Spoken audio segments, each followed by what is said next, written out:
My husband's going to be home from work in like 15 minutes. My children are currently occupied with a cartoon, and I haven't finished drying my hair from my recent shower, but I really felt the need to make a video. I was chatting with a friend off and on today, and it made me just think about some things about being a wife and a mom specifically in just the atmosphere of the world right now. To be honest, this friend is really struggling because her and her husband's finances are just having a hard time. She's having a hard time. She's having really low energy and really high stress, and she just feels overwhelmed. I was so happy to be able to like chat with her and be there for her. And I love having real conversations with people. I love having like valuable conversations. I'm not the best at like chit chat or surface level conversation. I would rather just talk to people about what's actually going on.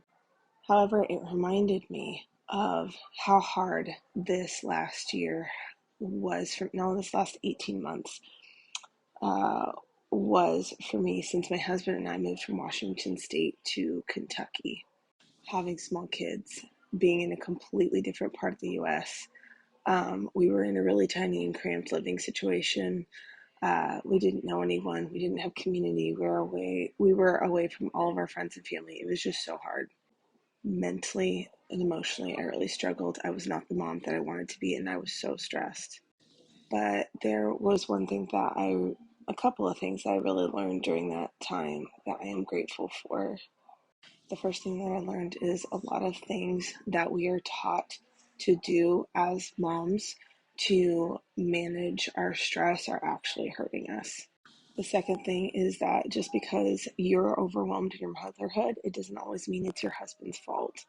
And lastly, a lot of times, um, the opportunity to get out of our stuck season is a lot simpler than we know, but it just sometimes we really struggle to take that first step.